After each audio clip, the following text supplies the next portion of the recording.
अस्सलाम वालेकुम, कैसे हैं आप लोग। उम्मीद है बिल्कुल ठीक होंगे। तो इस वीडियो में हम बात करेंगे एफपीएससी फेडरल की एक और जॉब के हवाले से। पहले भी बहुत सारी जॉब्स आई थी जो मैंने आपसे शेयर की थी, उनकी अप्लाई की डेट ख़त्म हो चुकी है।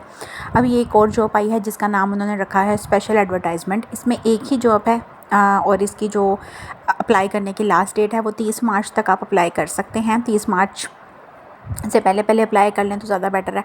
अच्छा, उसके बाद रिटन टेस्ट जो आपके स्टार्ट होंगे वो 11 से स्टार्ट होंगे। पहले वाली जॉब्स जो भी अप्लाई किया था उनके भी, इनका भी जो है वो 11 अप्रैल से ही आपके रिटन टेस्ट सारे स्टार्ट होंगे। एप्लीकेशन आपने ये सारी ऑनलाइन सबमिट करनी है, फ़ी भी ऑनलाइन ही सबमिट होगी।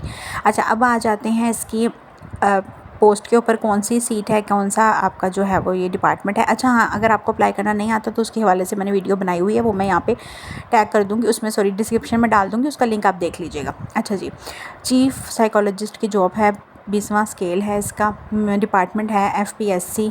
और क्वालिफ़िकेशन की अगर बात करें तो आपकी पीएचडी होनी चाहिए।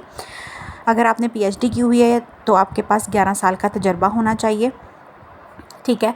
और इसके अगर इक्विवेलेंट कोई तालीम हासिल की हुई है पीएचडी में, ठीक है, और साथ में आपका 11 साल का तजुर्बा होना चाहिए। साइकोलॉजी के अंदर अगर आपने पीएचडी के साथ कोई नहीं किया हुआ या कोई इक्विवेलेंट कोई तालीम हासिल की हुई है साइकोलॉजी में तो भी अप्लाई कर सकते हैं विद 11 ईयर एक्सपीरियंस। अच्छा, उसके बाद अगर ये नहीं किया हुआ तो एमफिल होना चाहिए या इसके इक्वल कोई साइकोलॉजी में आपने तालीम हासिल की हुई हो, 15 साल का तजुर्बा होना चाहिए। अगर ये भी नहीं किया हुआ तो सेकंड क्लास या ग्रेड सी के साथ आपने मास्टर अगर किया हुआ है साइकोलॉजी में या अप्लाइड साइकोलॉजी में, इसके इक्वल जो साइकोलॉजी के रिलेटेड हो, और साथ में आपका 17 ईयर्स का एक्सपीरियंस होना चाहिए।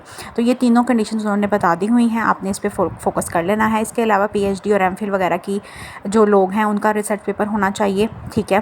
और साइकोमेट्रिक्स के अंदर या क्लिनिकल के अंदर या टेस्ट कंस्ट्रक्शन एंड मेजरमेंट के अंदर या पर्सनल सिलेक्शन और जॉब एनालिसिस और counselling shall be counted 1 year experience with a cap of 5 year experience that can be adjust against publications। ये सारा उन्होंने पीएचडी और एमफिल वालों के लिए बताया हुआ है। उसके बाद स्केड्यूल 2, मतलब आपका एक्सपीरियंस किस में होना चाहिए। उस स्केड्यूल 2 का मतलब ये है कि एक्सपीरियंस क्या होना चाहिए आपका, या तो आपका प्रोफेशनल एक्सपीरियंस होना चाहिए या फिर आपका टीचिंग में होना चाहिए। प्रोफेशनल एक्सपीरियंस मतलब एक्सपीरियंस आपने हासिल किया हुआ हो या तो पीपीएससी में या पब्लिक सर्विस कमीशन में, या फिर आपने आर्म्ड फोर्स के अंदर, या फिर कोई और इंस्टीट्यूशन जिसका ताल्लुक अंगेज्ड जो हो सिलेक्शन ऑफ पर्सनल या रिक्वायरमेंट या टेस्ट कंस्ट्रक्शन एंड मेजरमेंट और रिपोर्ट राइटिंग, या फिर रिसर्च ओरिएंटेड ऑर्गेनाइजेशन के साथ कंसल्टेंसी के, मतलब इनमें से किसी के साथ भी अगर आपका कोई एक्सपीरियंस है 11 साल तो पीएचडी के होना चाहिए। अगर एमफिल है तो 15 साल एक्सपीरियंस होना चाहिए, और अगर मास्टर्स किया हुआ है साइकोलॉजी में तो 17 साल एक्सपीरियंस होना चाहिए।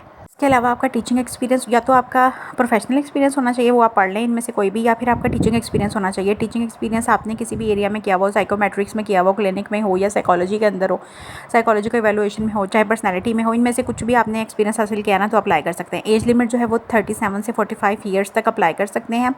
5 साल आगे रिलैक्सेशन है, मतलब 50 साल तक आप अप्लाई कर सकते हैं। उसके बाद वैकेंसियाँ जो है वो एक ही है, पंजाब की है और इस्लामाबाद में पोस्टिंग होगी। गुड लक, अल्लाह हाफ़िज़।